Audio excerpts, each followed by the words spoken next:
Nuestro tema de hoy, hermanos, lo he titulado Fiestas conmemorativas y proféticas. Y se encuentra en el libro de Éxodo, capítulo número 23, versículos 14 al 16.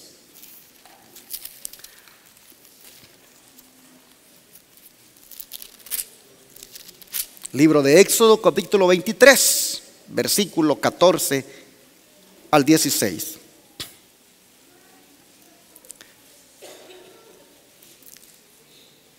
Tres veces en el año me celebraréis fiesta. La fiesta de los panes sin levadura guardarás. 7 días comerás los panes sin levadura como yo te mandé en el tiempo del mes de Abib, porque en él saliste de Egipto. Y ninguno se presentará delante de mí con las manos vacías.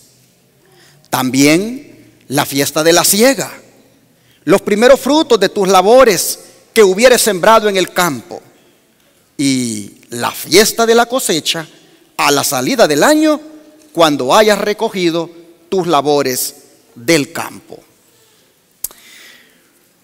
Bueno, mis hermanos, nosotros entonces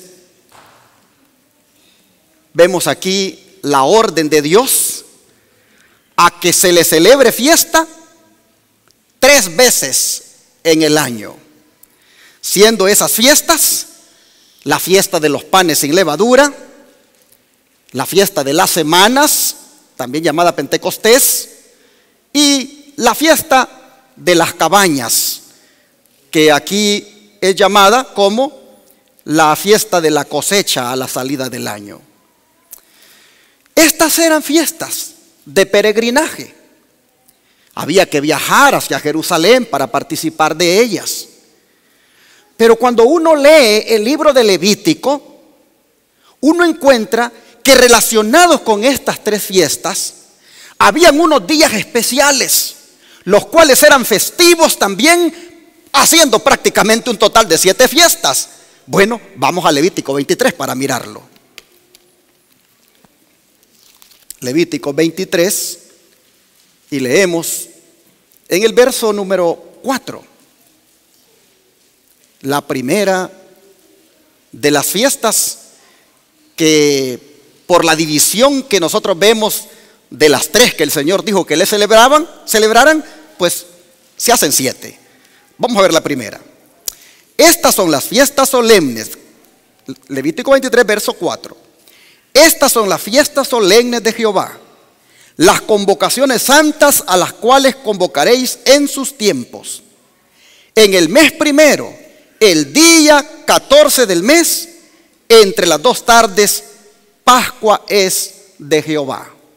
Así que noten ustedes que ahí cerquita, un día antes prácticamente de la fiesta de los panes sin levadura, estaba la Pascua. Vamos a ver la número 2 ahora, versículo 6. A los 15 días de este mes es la fiesta solemne de los panes sin levadura a Jehová. 7 días comeréis panes sin levadura. El primer día tendréis santa convocación.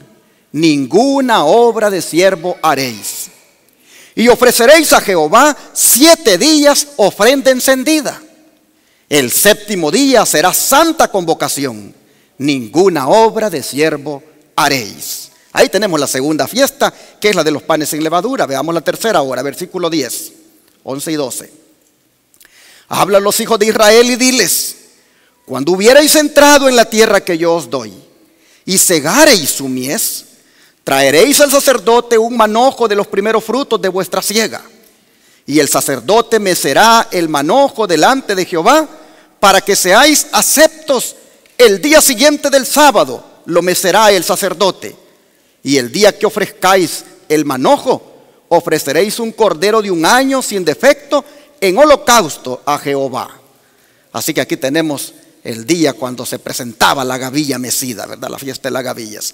Vamos ahora al verso 15 y miremos la número 4.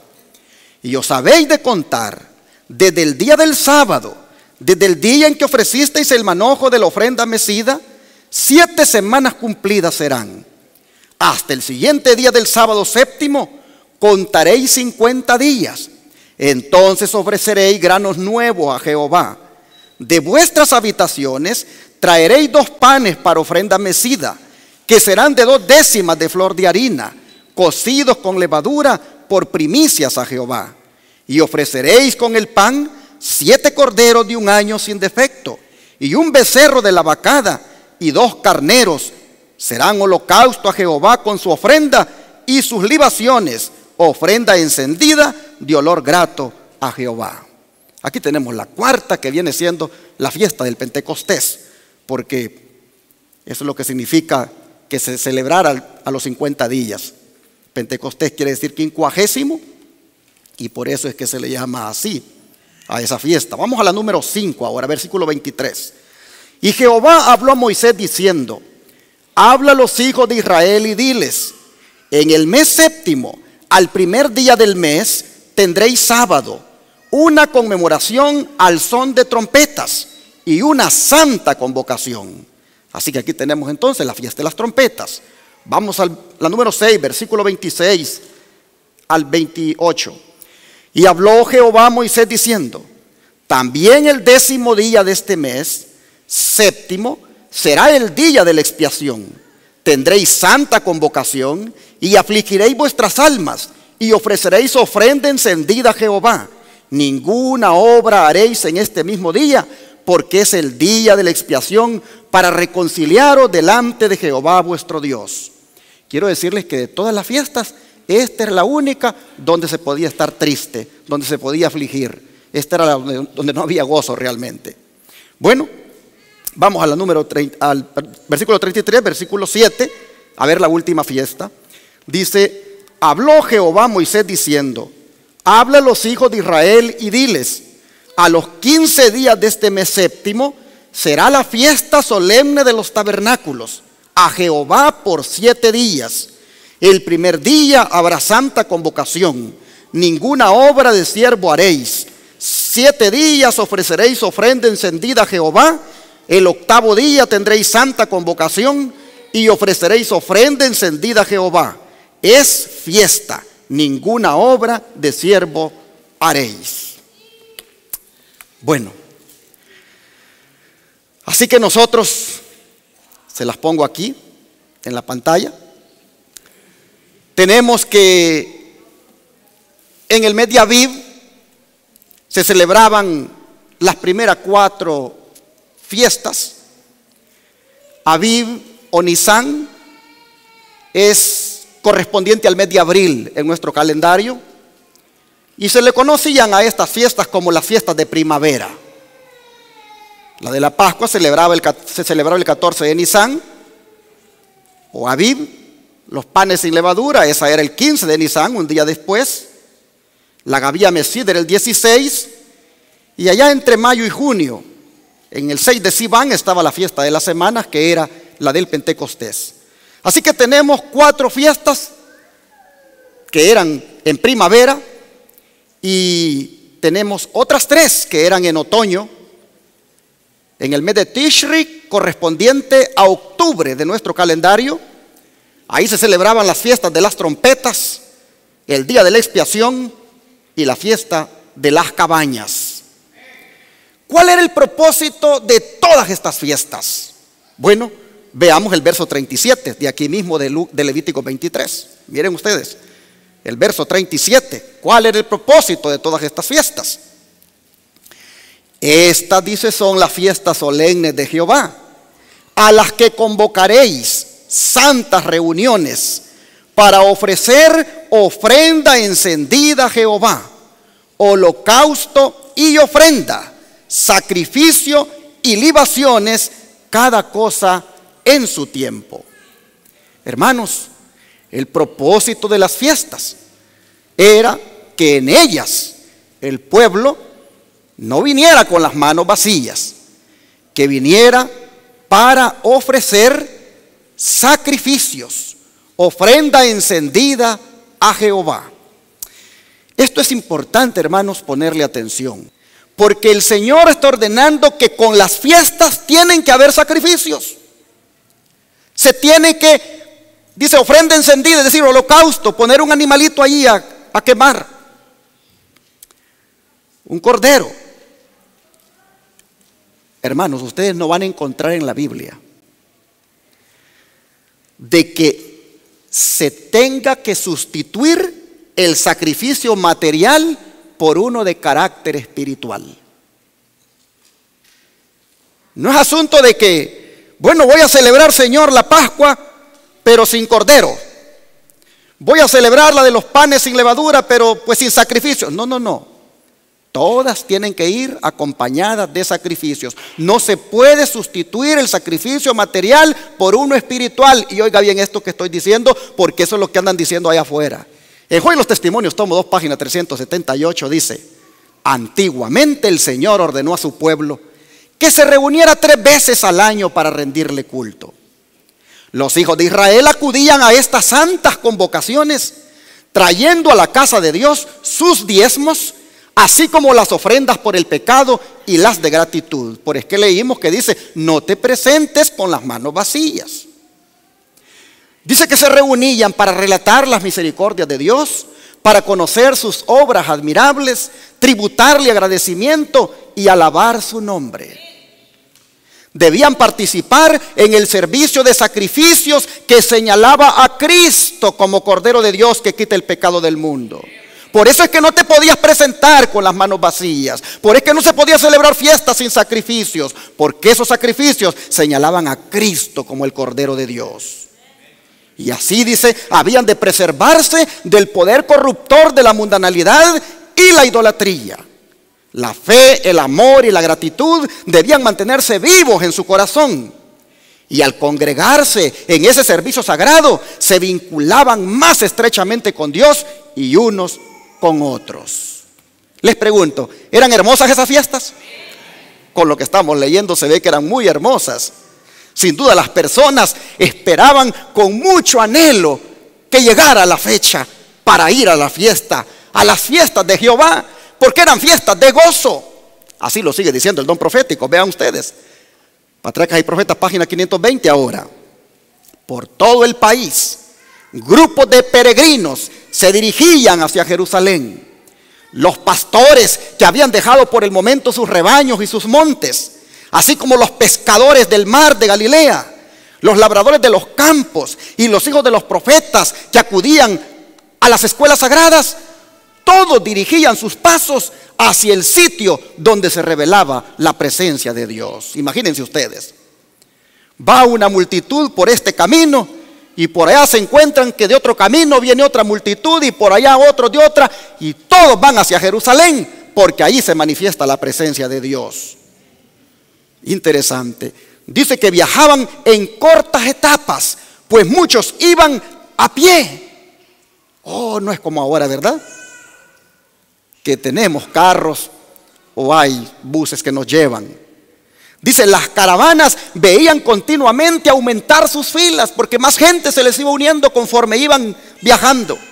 Y a menudo, dice, se hacían esas caravanas muy numerosas antes de llegar a la santa ciudad. La alegría de la naturaleza, dice, despertaba alborozo en el corazón de Israel y gratitud hacia el dador de todas las cosas buenas.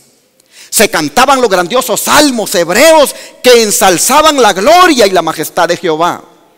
A la señal de la trompeta, con acompañamiento de címbalos, se elevaba este coro de agradecimiento entonado por centenares de voces. Yo me alegré con los que me decían: a la casa de Jehová iremos. Nuestros pies estuvieron dentro de tus puertas, oh Jerusalén. Allá subieron las tribus para alabar el nombre de Jehová. Imagínense ustedes esta gente caminando y cantando este Salmo 122 del 1 al 6. La verdad era un espectáculo impresionante. Y los jóvenes no se quedaban atrás. Los jóvenes se unían con los adultos para ir a las fiestas de Jehová. Pues miren ustedes, Patriarcas y Profetas 523. En estas asambleas anuales, los corazones de jóvenes y ancianos recibían aliento para servir a Dios. A los que vivían lejos del tabernáculo, la asistencia a las fiestas anuales les requería, ¿cuánto para llegar? Más de un mes. en cada año. Este ejemplo de devoción a Dios debe recalcar la importancia de los servicios religiosos y la necesidad de subordinar nuestros intereses egoístas y mundanos a los que son espirituales y eternos. ¿Cuánto dice que les tardaba para llegar, hermanos? Un mes. ¿Y a nosotros cuánto nos tarda a nosotros para llegar aquí a la iglesia? A nosotros creo que nos tarda 10, 15, 30 minutos, 1 hora. Y en carro, y aún así, ¿qué cosa? No venimos. ¿No creen que nos debería dar vergüenza?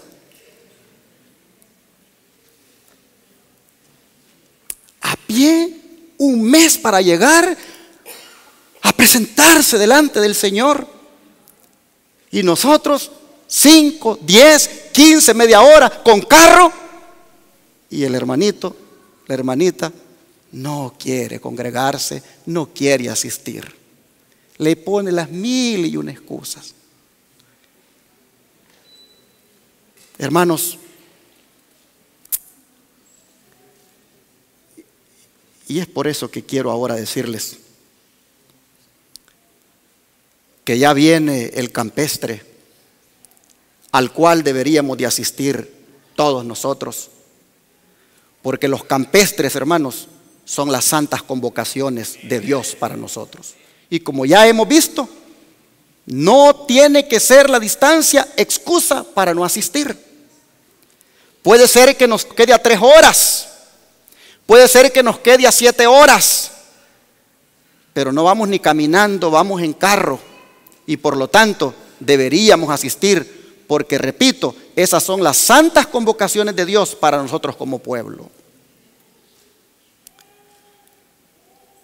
La mensajera del Señor comparó los congresos campestres con una de aquellas fiestas solemnes, especialmente la de los tabernáculos.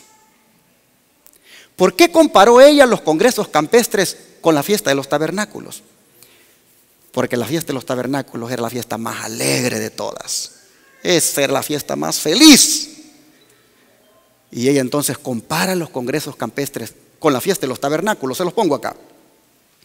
En la Review Herald del 17 de noviembre de 1885 dice: sería bueno para nosotros tener una fiesta de los tabernáculos, una alegre conmemoración de las bendiciones de Dios para nosotros como pueblo.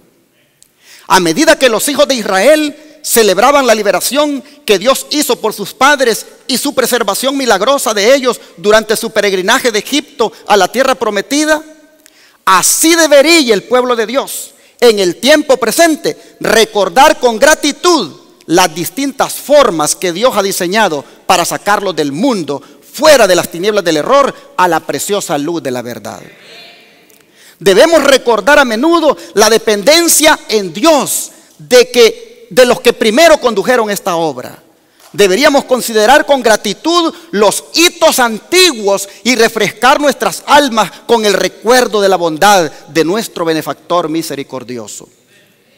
Noten, ella nos pide que hagamos algo similar a la fiesta de los tabernáculos.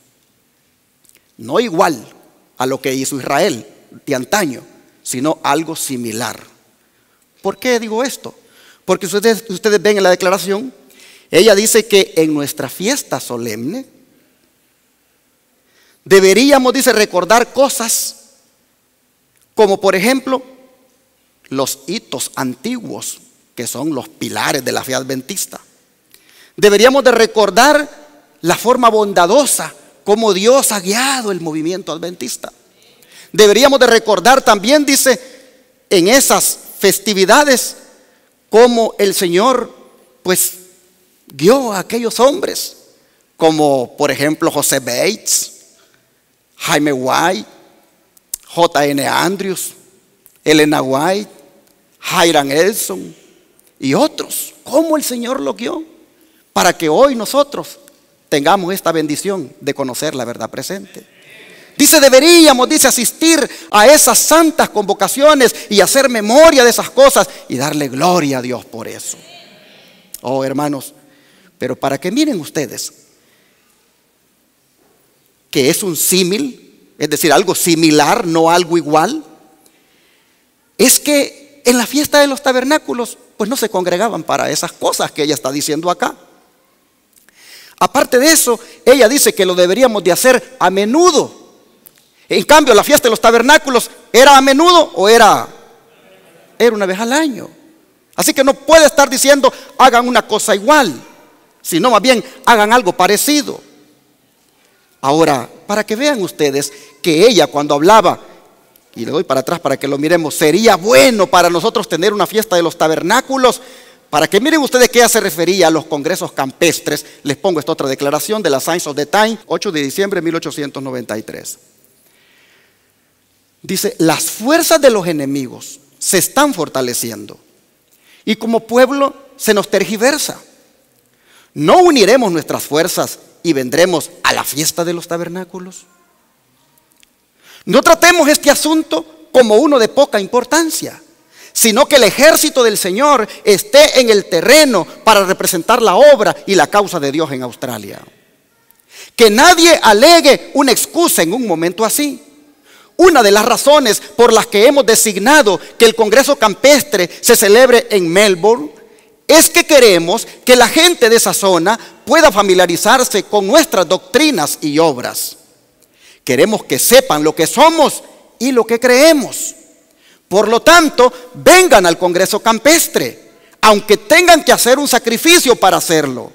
Y el Señor bendecirá sus esfuerzos de honrar su causa y avanzar su obra.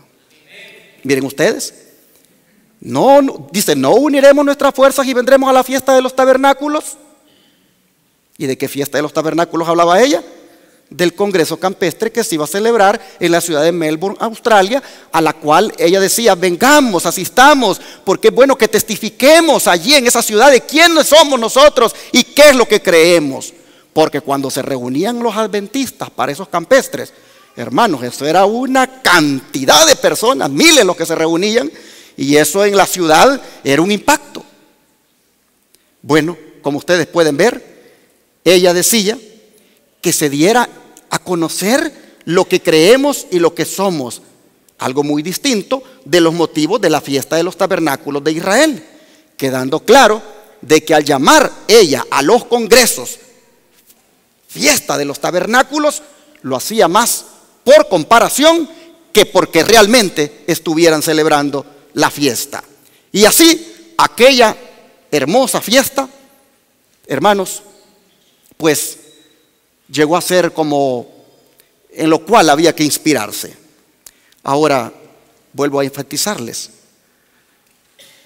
¿por qué nosotros no vamos a los congresos campestres?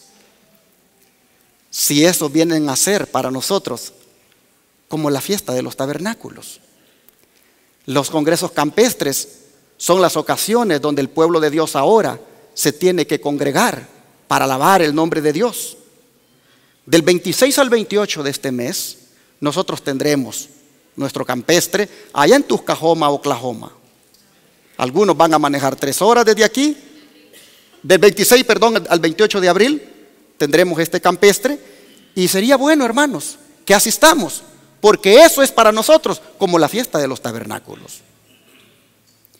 Somos exhortados a que lo hagamos. Miren ustedes, es importante, dice, que los miembros de nuestras iglesias asistan a nuestros congresos. Los enemigos de la verdad son muchos y debido a que somos pocos, debemos presentar un frente tan sólido como sea posible. Necesitamos individualmente los beneficios del Congreso y Dios nos invita a formar en las filas de la verdad. Algunos dirán, cuesta mucho viajar y sería mejor que ahorráramos el dinero o que lo diéramos para el progreso de la obra donde tanto se necesita. No razonéis así, dice. Dios les invita a ocupar su lugar entre las filas de su pueblo.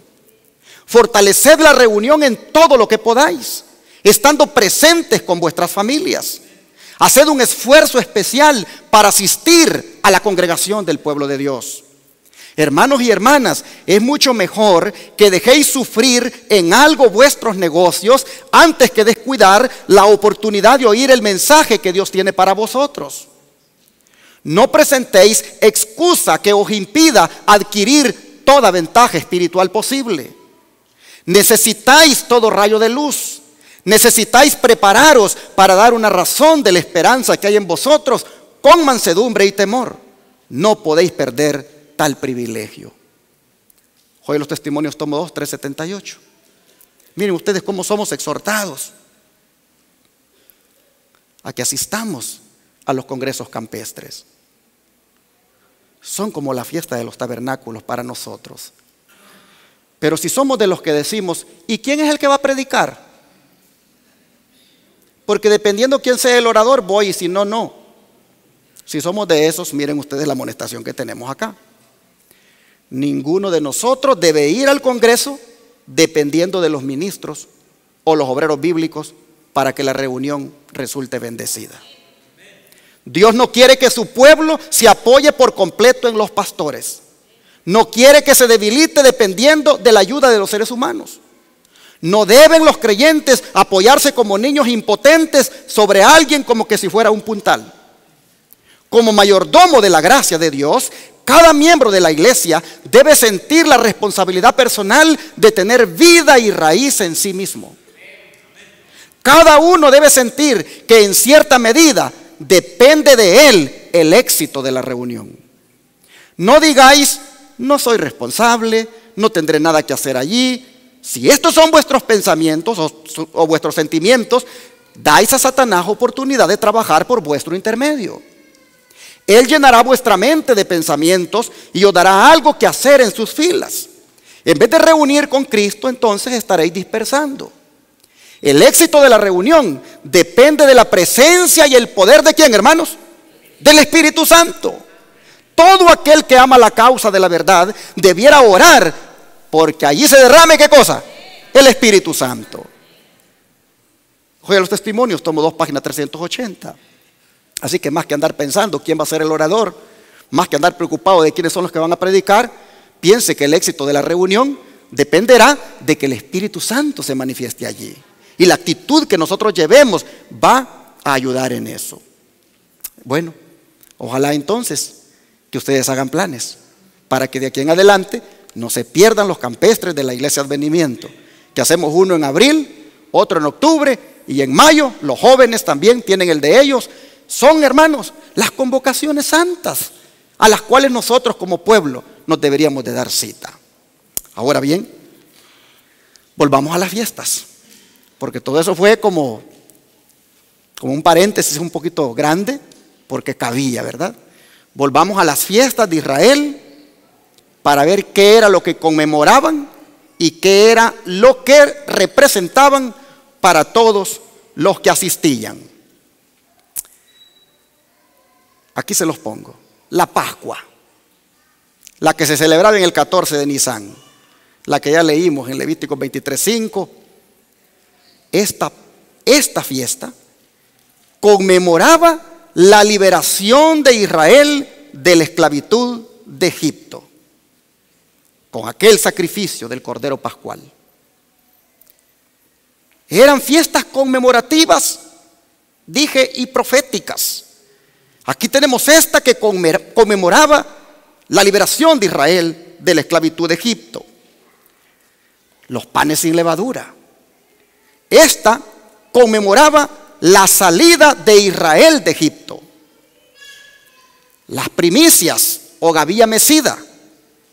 Esta representaba las primicias de los primeros frutos de la cosecha de cebada.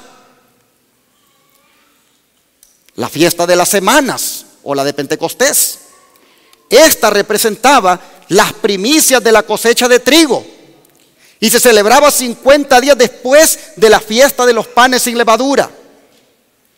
Esta fiesta conmemoraba también la promulgación de la ley y el pacto que Dios hizo con Israel en el Sinaí 7 semanas después de haber salido de Egipto. Pero ¿qué de la fiesta de las trompetas? Esta invitaba al pueblo a acercarse más a Dios Es decir, que buscaran un reavivamiento y una reforma, porque se anunciaba con ese sonar de las trompetas el día del juicio o el día de la expiación. Y cuando llegaba el mero día de la expiación, esta representaba el día cuando el santuario se purificaba y era un día de juicio. Y la de las cabañas, esta conmemoraba o representaba la entrada que tuvieron ellos en la tierra prometida. Y era una ocasión feliz y celebraba la cosecha de todos los frutos. Eso era lo que representaban las fiestas. Pero dije que conectados con estas fiestas habían unos días especiales. Habían 7 sábados ceremoniales. Y cuando hablamos de 7 sábados ceremoniales, es que si la fiesta caía en miércoles, ese día miércoles era llamado sábado. Y cuando la fiesta caía en el sábado semanal, ese día se llamaba sábado de gran solemnidad, porque cayó en el día de reposo del Señor. Entonces, estos 7 sábados ceremoniales estaban allí, siendo parte de estas fiestas. Bueno, por ejemplo, el primer día de la Pascua o de los panes sin levadura, ese era sábado, independientemente del día de la semana que cayera. Y cuando terminaba la fiesta, los 7 días, también era sábado, independientemente del día en que cayera. Eso es en la fiesta primera. Luego en la segunda fiesta, en la de las semanas o Pentecostés, ese día en que caía el 50º, el día número 50, después de haber tenido la otra, ese día también se llamaba sábado al día en que caía, independientemente que no fuera el sábado semanal, independientemente del día que fuera. Y lógico, como ya dije, si caía en el sábado, el día del Señor, era día de gran solemnidad. Y lo mismo en la fiesta de las trompetas. El día que caía para sonarla, igualmente se le llamaba sábado, no había que trabajar. Y en el día de la expiación, lo mismo. Y el primer día de los tabernáculos, que es una fiesta que duraba 7 días, también era sábado el primer día, y cuando terminaba el último día de esa fiesta, también era sábado. Todos estos sábados de estas fiestas se les conoce como sábados ceremoniales. Y voy a ponerles una prueba bíblica para que miren cómo se le llamaba cuando caía en el sábado del día del Señor. Ya lo dije, pero voy a comprobarlo con la Biblia. Vamos al Evangelio de Juan capítulo 19, versículo 31. Evangelio de Juan capítulo 19, versículo 31.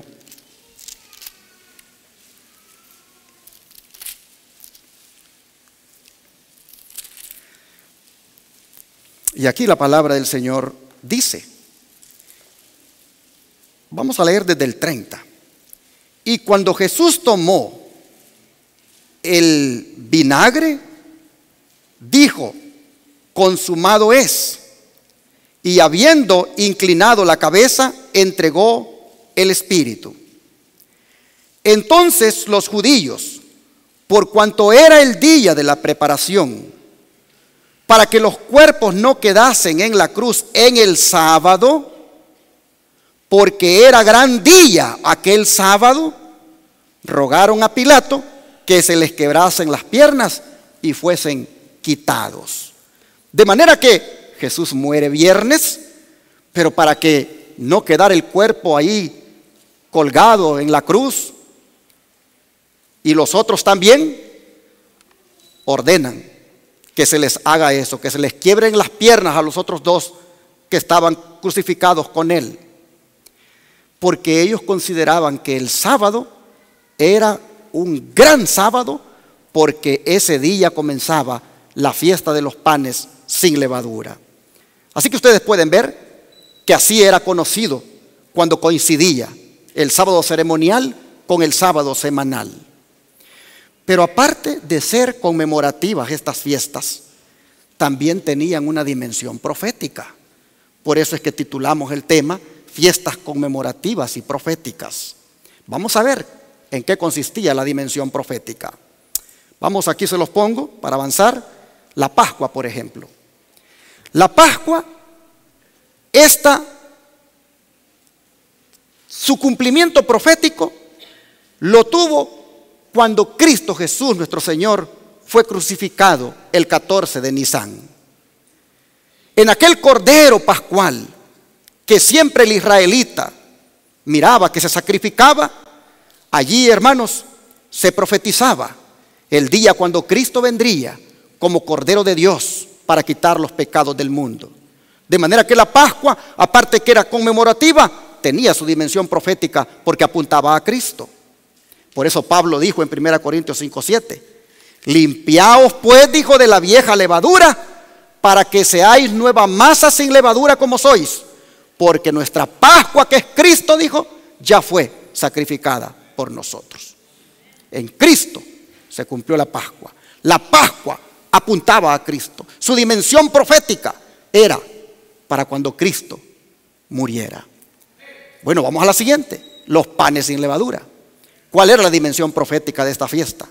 Bueno, la dimensión profética de esta fiesta es que igualmente se cumplió en Cristo cuando Él estuvo sepultado el 15 de Nisan, ese gran sábado.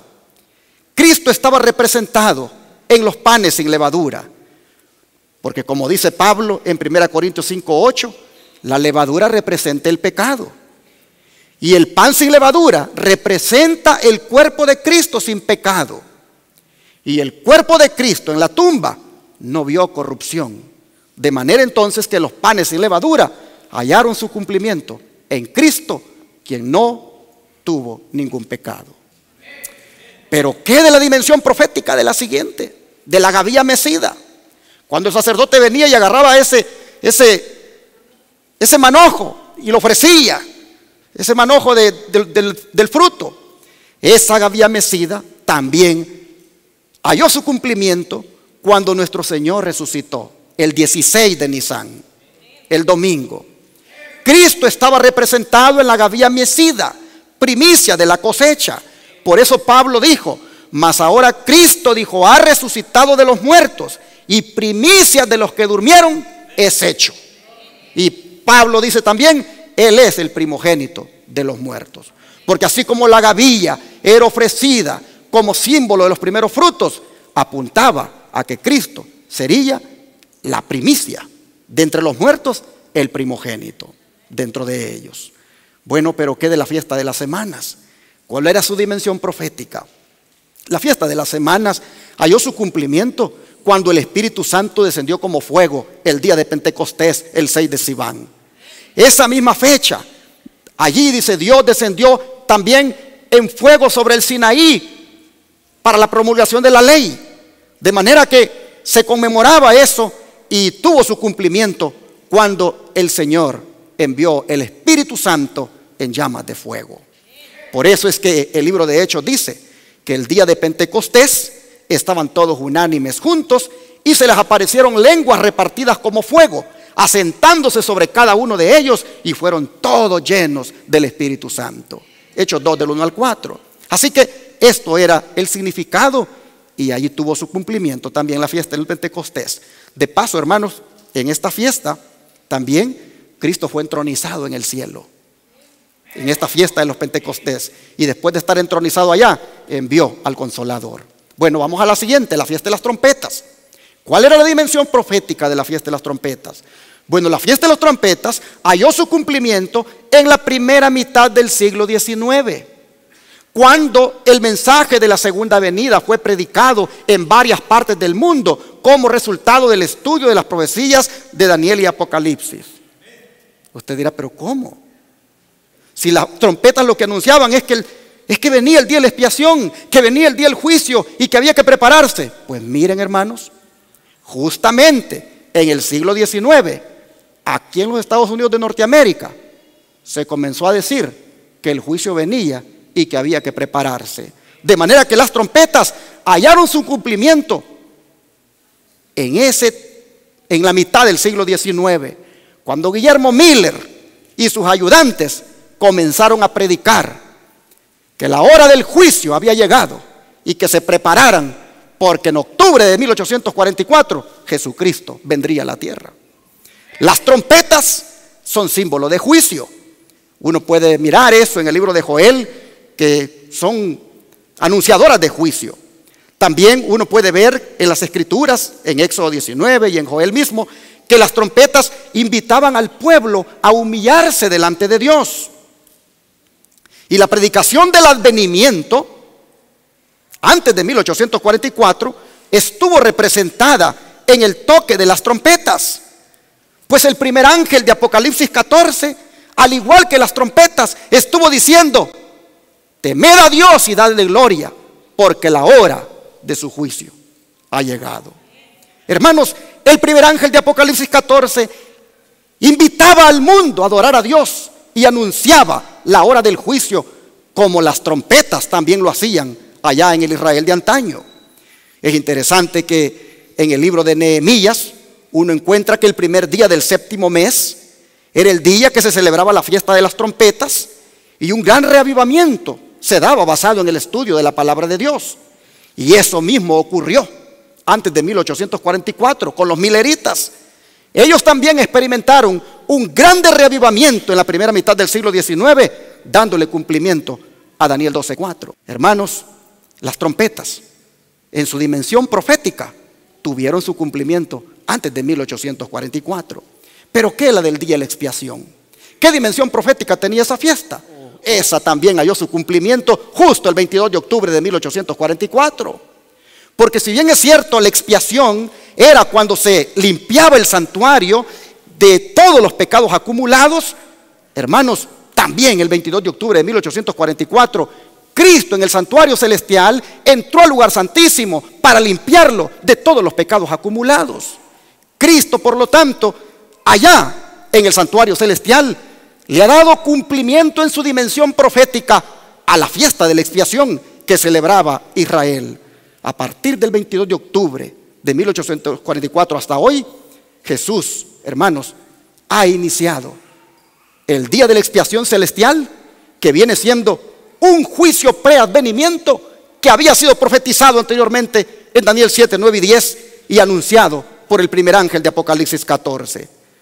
De manera que en este momento todos nosotros estamos viviendo en el día de la expiación celestial. ¿Estamos de acuerdo? Estamos viviendo en este momento, hermanos, ya en el día del juicio. Es decir, estamos en este momento dándole cumplimiento en su dimensión profética a la sexta fiesta, la fiesta de la expiación. Cuando esta fiesta termine, que no será otra cosa que la terminación del juicio preadvenimiento, al fin del día de la expiación celestial, Satanás, prefigurado por el macho cabrillo, aquel macho cabrillo vivo de Levítico 16, que se mandaba al desierto y que se cargaban sobre él todos los pecados. Hermanos, cuando la fiesta del día de la expiación celestial termine, nuevamente Satanás, como el macho cabrillo vivo, se le depositarán sobre él todos los pecados y él quedará aquí en esta tierra condenado. Bueno, en una tierra desordenada y vacía, él estará inclusive por 1000 años, pero luego será arrojado al abismo, dice Apocalipsis, por 1000 años en cumplimiento de la profecía del Apocalipsis 23. Ahora, la fiesta de los tabernáculos. ¿Cuál era la dimensión profética de esa fiesta? ¿Ya se cumplió su dimensión profética? No. La fiesta de los tabernáculos en su dimensión profética hallará su cumplimiento cuando concluya el drama del pecado, después de los 1000 años de Apocalipsis 20. Dios entonces va a plantar su tabernáculo en esta tierra y vivirá con nosotros por toda la eternidad. Oh, dice Apocalipsis 21:3, oí una gran voz del cielo que decía: he aquí el tabernáculo de Dios con los hombres, y Él morará con ellos, y ellos serán su pueblo, y Dios mismo estará con ellos como su Dios. Hermanos, en su dimensión profética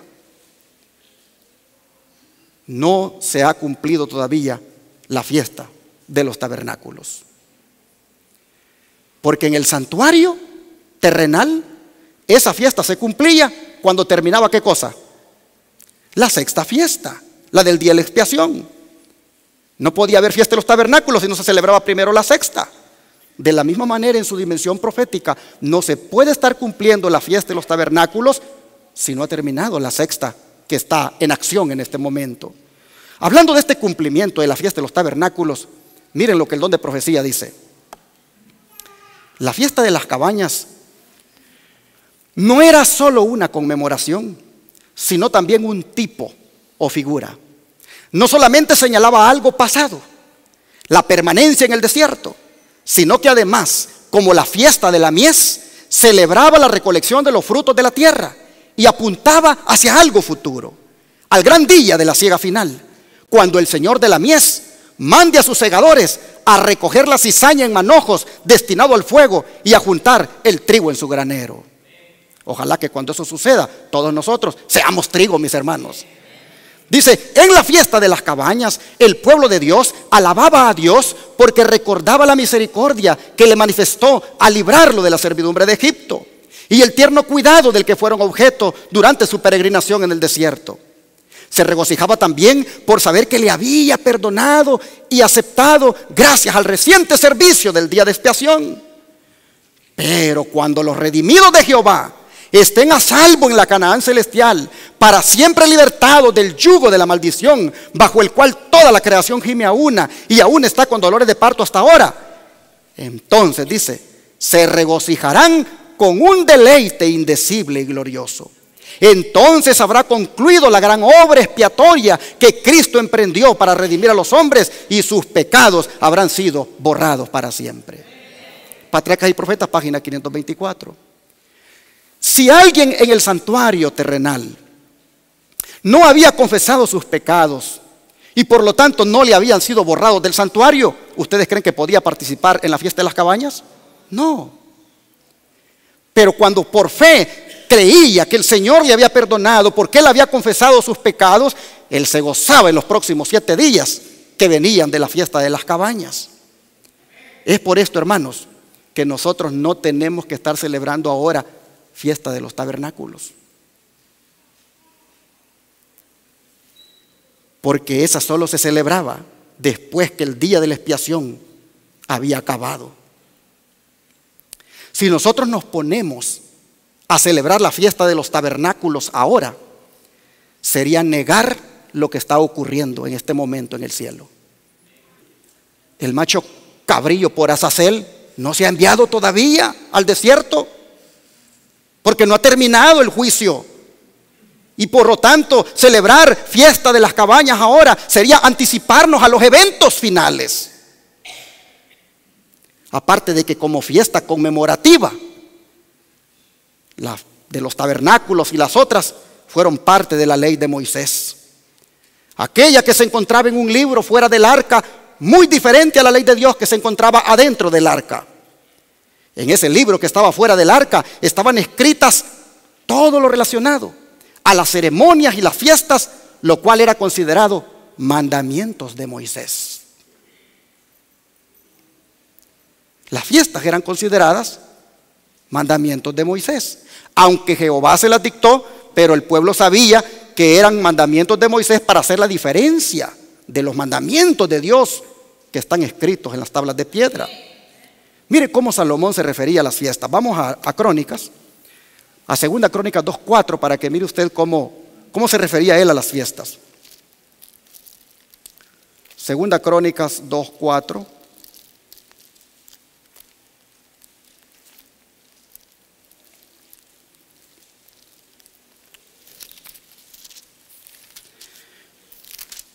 Aquí la palabra del Señor dice: he aquí, yo edifico casa al nombre de Jehová mi Dios, para consagrársela, para quemar incienso aromático delante de él, y para la colocación continua de los panes de la proposición, y para holocausto a mañana y tarde, y los sábados y las lunas nuevas, y festividades de Jehová nuestro Dios. Esto será ordenanza perpetua en Israel. Noten que aquí está presentando él las festividades como ordenanzas. Ahora, miren ustedes, Segunda Crónicas 8:13 ahora. Segunda Crónicas 8:13.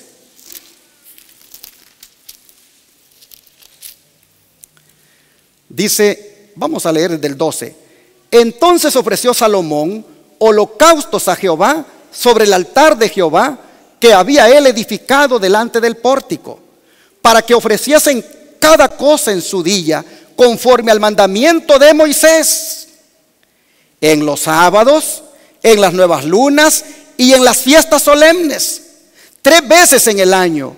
Esto es, en la fiesta de los panes sin levadura, en la fiesta de las semanas y en la fiesta de los tabernáculos. Miren ustedes, Salomón se refería a las fiestas como los mandamientos de Moisés. Dice, conforme al mandamiento de Moisés, y enumera los sábados, que son los ceremoniales, las nuevas lunas, las fiestas solemnes. Prácticamente las menciona también las 3 fiestas, que son la de pan sin levadura, la de las semanas, que es la de Pentecostés, y la de los tabernáculos. Si ustedes se fijan, Salomón le llama, número 1, mandamientos de Moisés a las fiestas y a todo lo demás. Y número 2 también le llama ordenanzas. Ahora bien, yo quiero que volvamos a leer el 2 Crónicas 2, verso 4, porque quiero llamar su atención a algo aquí. Dice, he aquí yo edifico casa al nombre de Jehová mi Dios, para consagrársela, para quemar incienso aromático delante de él, y para la colocación continua de los panes de la proposición, y para los holocaustos mañana y tarde, y los sábados, y las lunas nuevas, y las festividades de Jehová nuestro Dios. Esto será ordenanza como. Y cuando ustedes escuchan la palabra perpetuo, ¿qué se les viene a la mente? Ahí está el punto. Y los hermanos que andan guardando las fiestas están utilizando esto para decir, las fiestas no han terminado, las fiestas no han caducado. Aquí dice que son perpetuas. Esto será, dice, ordenanza perpetua en Israel. Ahora yo pregunto, ¿es que realmente perpetuo significa eterno? No. No significa eterno. Perpetuo significa hasta que el símbolo se encuentra con la realidad. Y vamos a comprobarlo con la Biblia. Vamos a Números 18. Números 18, 23.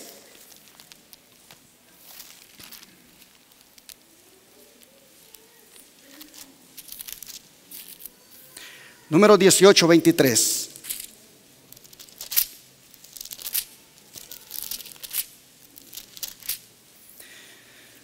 Dice, mas los levitas harán el servicio del tabernáculo de la congregación, y ellos llevarán su iniquidad. Será estatuto perpetuo por vuestras generaciones, y no poseerán heredad entre los hijos de Israel. Aquí se está presentando, hermanos, el sacerdocio levítico como algo que sería como perpetuo. Pero cuando ustedes van al libro de Hebreos, ustedes van a encontrar que Pablo dice que ese sacerdocio levítico ya se acabó. Vamos a leer Hebreos 7, verso 12.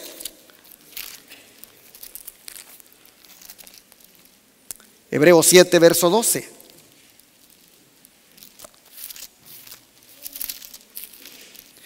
Miren cómo el apóstol habla aquí. Pues mudado, otras Biblias dicen pues cambiado, pues mudado el sacerdocio, necesario es que se haga también mudanza de la ley. ¿Cuál ley? La ley del sacerdocio. Noten ustedes que Pablo está presentando aquí que el sacerdocio levítico pues ya fue cambiado. Entonces, ¿dónde quedaba lo perpetuo? Oh, era perpetuo mientras el símbolo se encontraba con la realidad.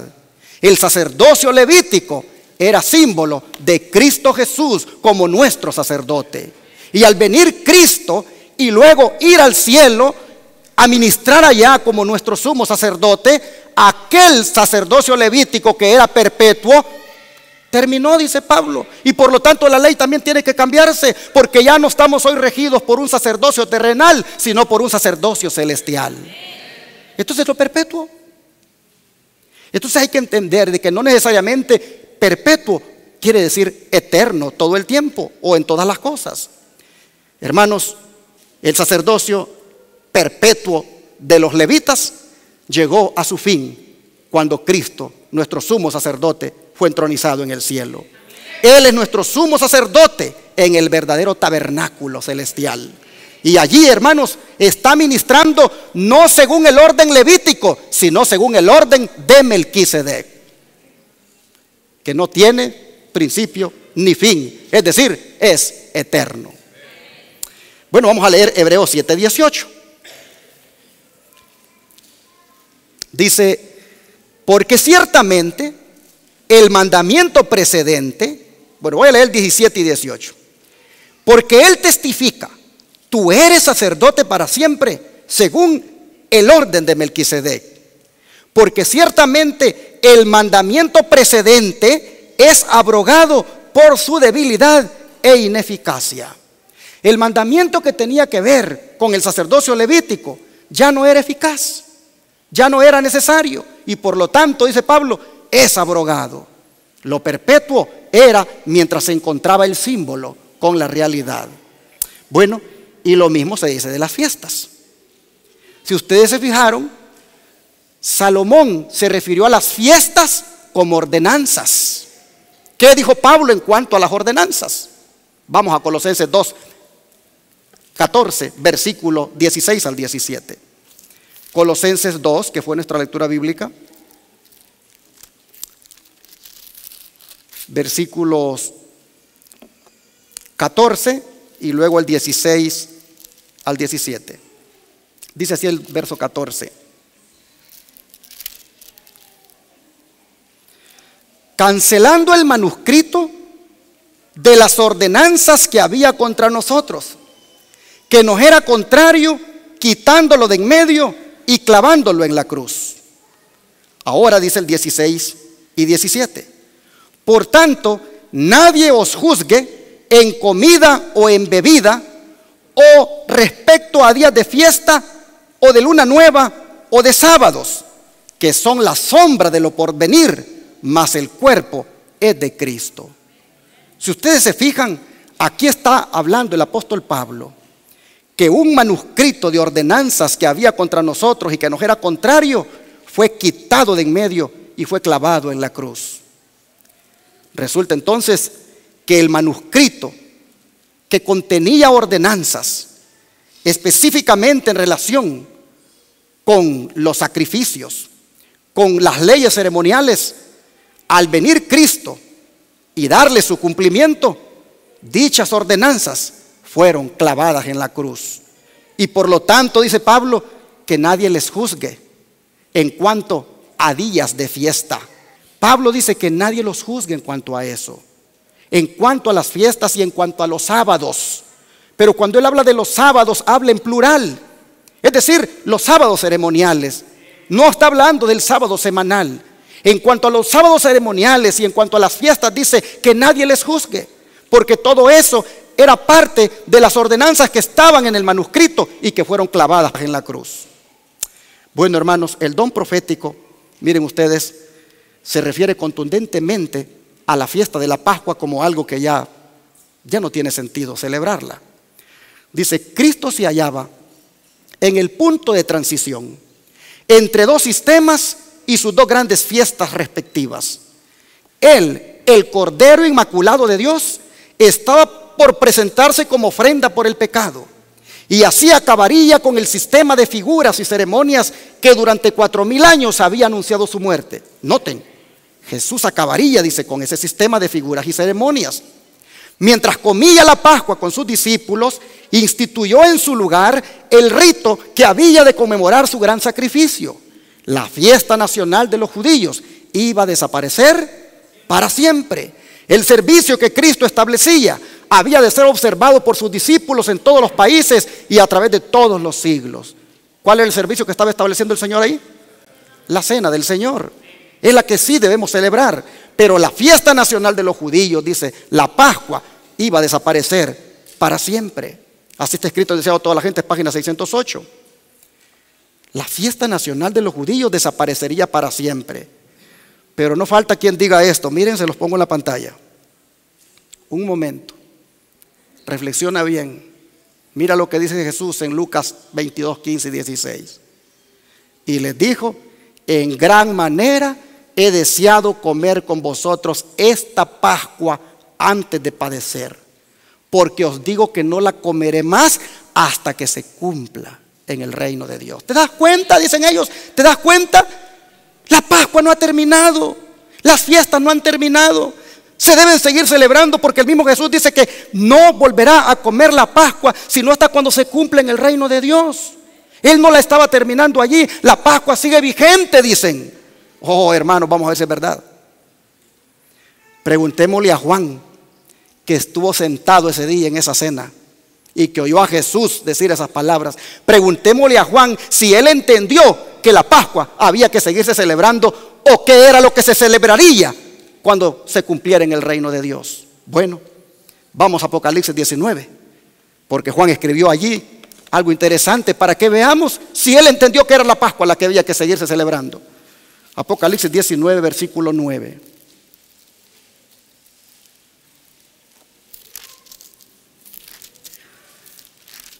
Dice el apóstol lo siguiente: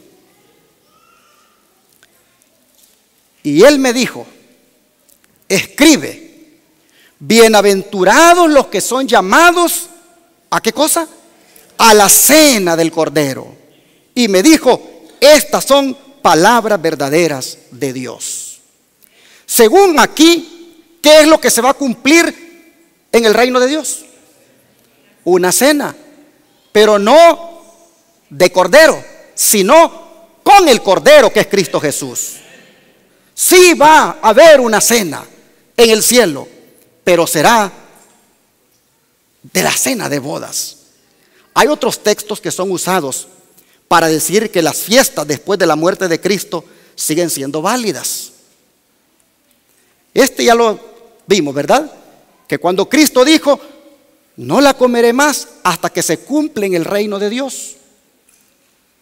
Lo que él volvería a comer hasta que se cumpliera en el reino de Dios es la cena de bodas del Cordero, donde no comeremos cordero, sino que la celebraremos junto con el Cordero, que es algo diferente. Pero vamos a leer unos textos ahorita que se están usando allá afuera para decir que las fiestas siguen siendo válidas. Y es Hechos 18, verso 21. Hechos 18, verso 21.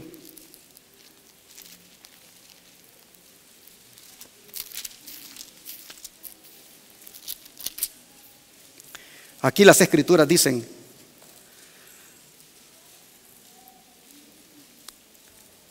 sino que se despidió de ellos diciendo, es necesario que en todo caso yo guarde la fiesta que viene en Jerusalén.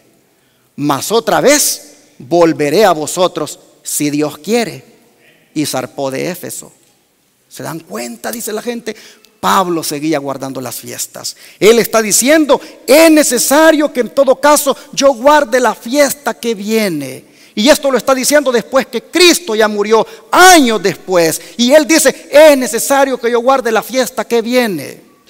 Bueno, vamos al capítulo 20 ahora y verso 16. Miren ustedes lo que dice acá. ¿Qué fiestas podría ser esta? Dice, porque Pablo había determinado navegar adelante de Éfeso por no detenerse en Asia, pues se apresuraba para, si le fuese posible, estar en Jerusalén el día de Pentecostés. Y dicen los hermanos que guardan la fiesta, ¿se dan cuenta? Pablo siguió guardando las fiestas y él le dice a los hermanos de Éfeso, es necesario que yo esté allá para guardarla y es necesario que llegue, si fuera posible, antes del día de Pentecostés. ¿Por qué Pablo podría realmente querer estar en la fiesta? ¿Para guardarlas? Mire el don profético. Por eso es que el don profético es la lupa. Él trató de dejar los prejuicios de lado y ganar almas para la verdad. Se abstuvo de atacar a los judíos por el hecho de que las leyes ceremoniales ya no tenían vigencia. Y amonestó a Timoteo a que quitara cualquier circunstancia que hiciera que ellos rechazaran su obra. Cumplió con sus reglas y ordenanzas hasta donde fueran consistentes con su misión a los gentiles. Aquí tenemos bocetos de la vida de Pablo en la página 161 esto. Pero, para que nos quede más claro, veamos esta otra declaración. La ley ceremonial fue dada por Cristo. Aún después de ser abolida, Pablo la presentó a los judíos en su verdadero marco y valor, mostrando el lugar que ocupaba en el plan de la redención, así como su relación con la obra de Cristo. Patriarcas y Profetas, página 383. Entonces, de estas declaraciones se desprende que el propósito de Pablo al querer estar en las fiestas era para evangelizarlos, era para mostrarles verdaderamente cuál era su posición o su valor, mostrarles el valor que tuvieron en el plan de redención, mostrarles cómo las leyes ceremoniales, las cuales también incluían las fiestas, ya habían tenido su cumplimiento en Cristo. Si no, se estuviera contradiciendo cuando él dice que nadie les juzgue en cuanto a días de fiesta, en cuanto a lunas nuevas, en cuanto a sábados. Se estaría contradiciendo si él está yendo a Jerusalén para celebrarlas. Según el don profético, el propósito de ir a las fiestas era para aprovechar allí y predicar el mensaje. Y aquí viene otra cita que le va a ayudar a entender mejor, porque no solo él hacía eso, también lo hacía Pedro. Mire usted, Hechos de los Apóstoles, página 410. En el libro de los Hechos de los Apóstoles se hace poca mención de la última parte del ministerio del apóstol Pedro. Durante los años de intensa actividad que siguieron al derramamiento del Espíritu Santo en el día de Pentecostés, Pedro estaba entre los que se esforzaban incansablemente para alcanzar a los judíos que acudían a Jerusalén a adorar en el tiempo de las fiestas anuales. Ellos querían estar allí porque esas eran fiestas nacionales donde llegaba muchísima gente. Pedro dice, estaba dentro de los que se esforzaban incansablemente por alcanzar a los judíos que acudían allí a Jerusalén a adorar en esas fiestas anuales. El propósito de querer estar en esas fiestas era evangelístico. Pero para que no nos confundamos con Pablo, vamos a leer otros textos que es bien contundente él allí en Gálatas 4, versículos 9 al 11. Gálatas 4, versículos 9 al 11.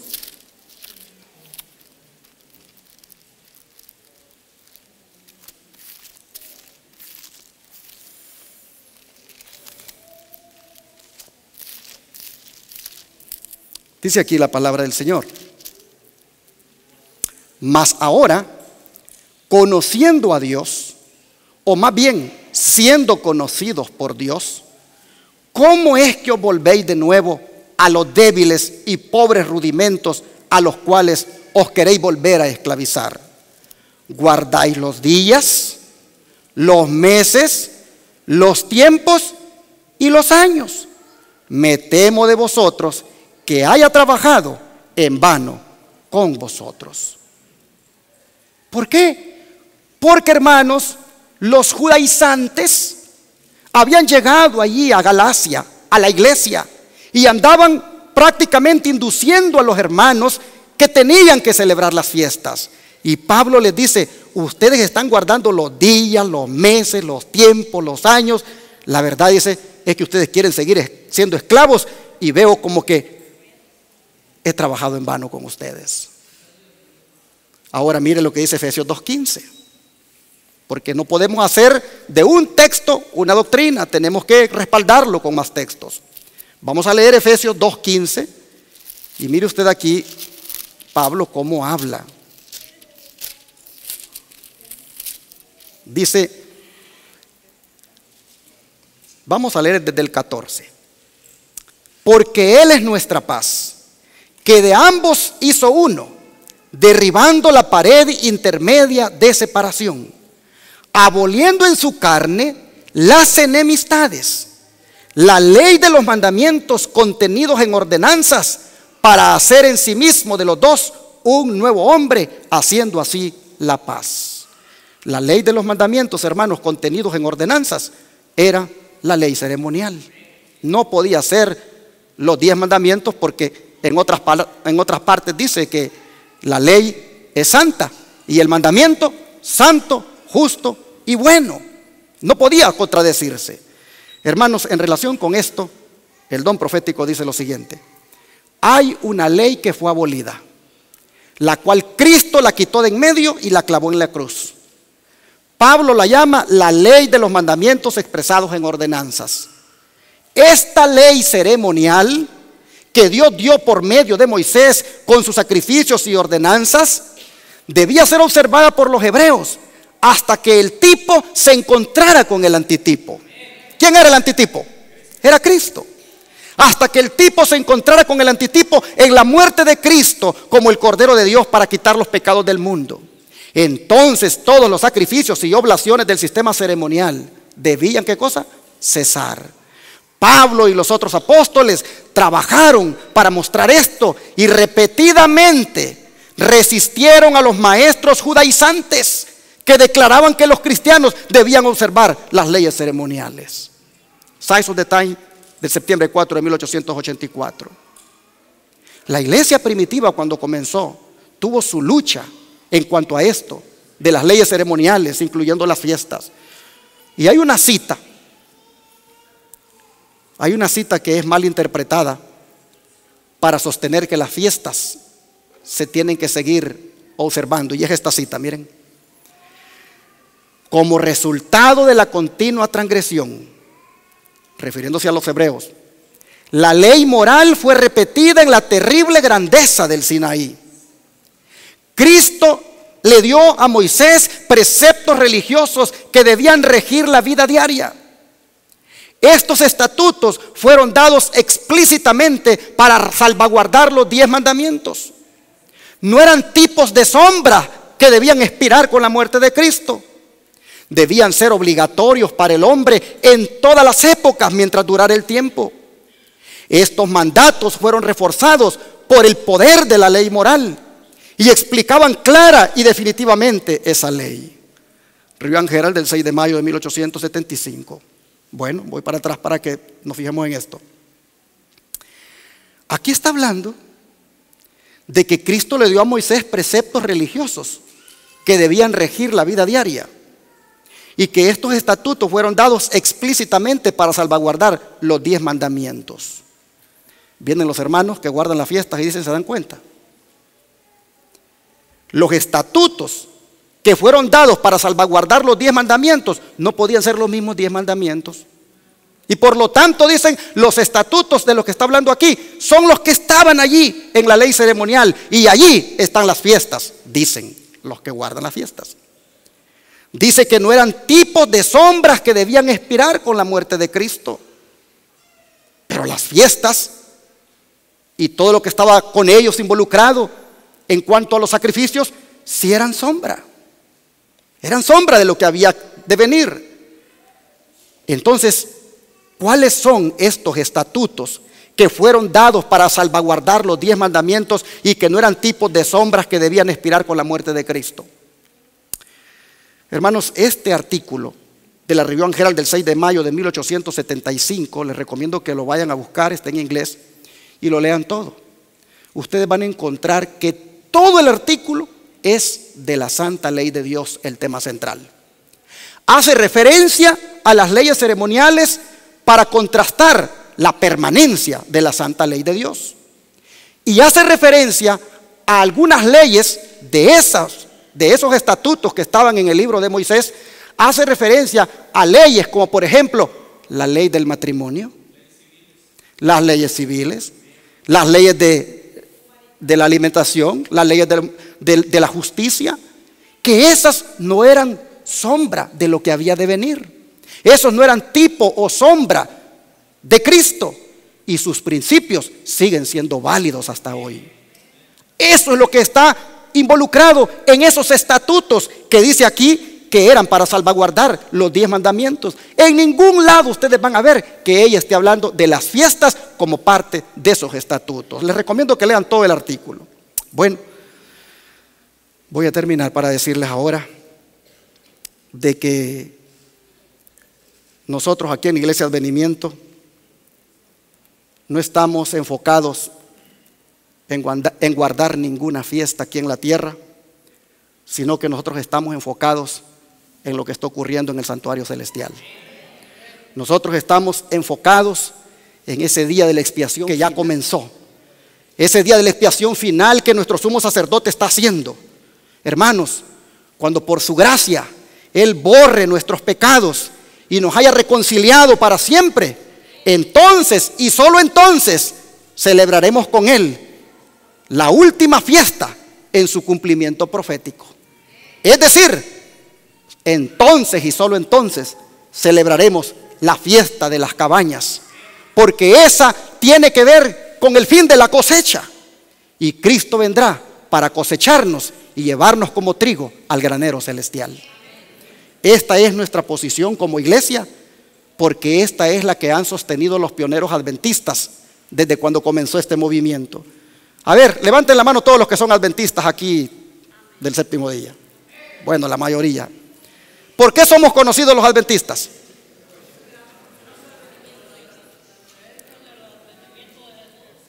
¿Notan ustedes? Ninguno de ustedes me ha dicho que somos conocidos por guardar fiestas.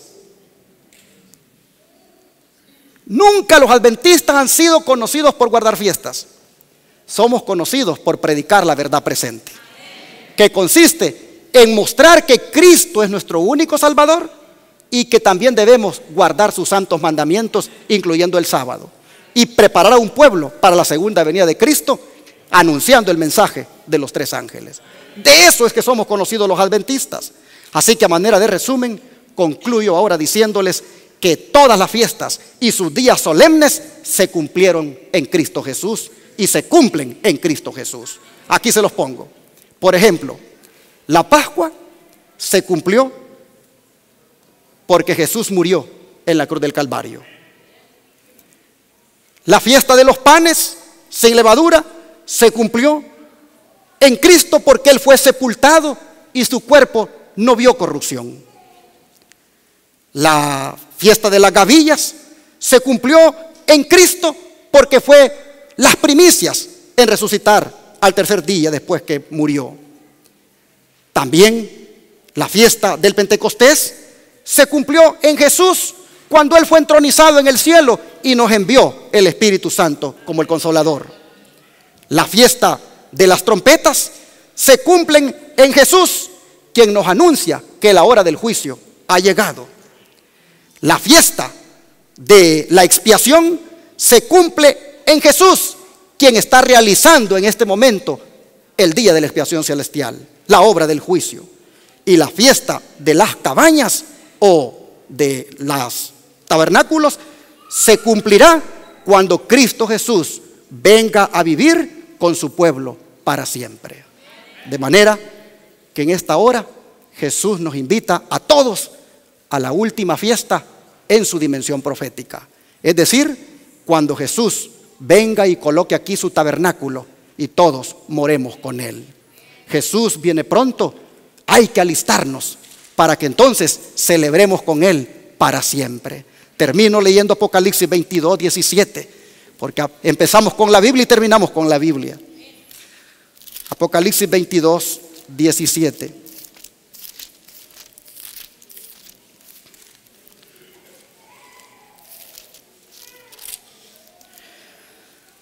Dice la palabra del Señor: y el espíritu y la esposa dicen ven, y el que oye diga ven, y el que tiene sed venga, y el que quiere tome del agua de vida gratuitamente. Hermano y hermana, vengamos a Jesús todos los días, consagrémonos a Él. Cuando se borre todos los pecados confesados nuestros en el cielo, entonces el tabernáculo será colocado y moraremos con Cristo por toda la eternidad.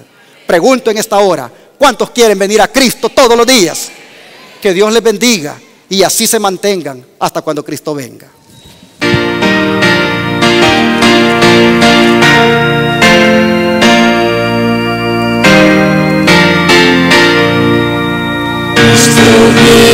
Esto es cierto porque lo ha dejado escrito, siempre fiel a su promesa, por los suyos ya regresa. Venga el Señor, tráenos de la tumba triste, de inmortalidad nos viste. Si vendrá, oh si vendrá. Su vida bendiciendo, viene ya resplandeciente, en las nubes imponente. Venga al Señor, viene ya venir en gloria, coronado de victoria. Si vendrá, oh si vendrá.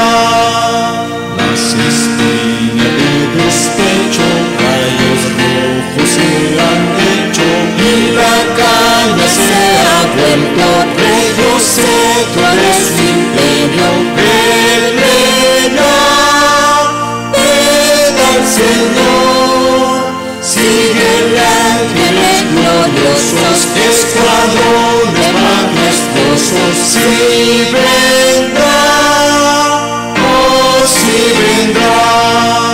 Aquel que no haya ido a Jesús ni recibido ropa santa regalada, para bodas adornada. Venga al Señor, al encuentro del esposo, es el día más dichoso. Si vendrá, oh si vendrá.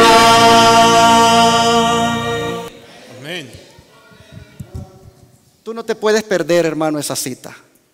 Mira, proponte todos los días que cuando Jesús venga, tú estés allí para mirarlo. Conságrate, mi hermano, consagrémonos de verdad. Oh, yo quiero morar en su tabernáculo. Yo quiero morar en su tabernáculo. Y cuando me esfuerzo para predicar o preparar un tema, yo le digo al Señor que sea primero para mí. Hermanos, la sexta fiesta en su dimensión profética se está llevando a cabo. Solo participarán de la séptima en su dimensión profética los que allí hayan sido apartados para vida eterna. Que cuando se diga el que es santo siga siendo santo, ojalá que allí estés tú, mi hermano. Vamos a rodearnos y a orar para pedirle al Señor que nos ayude.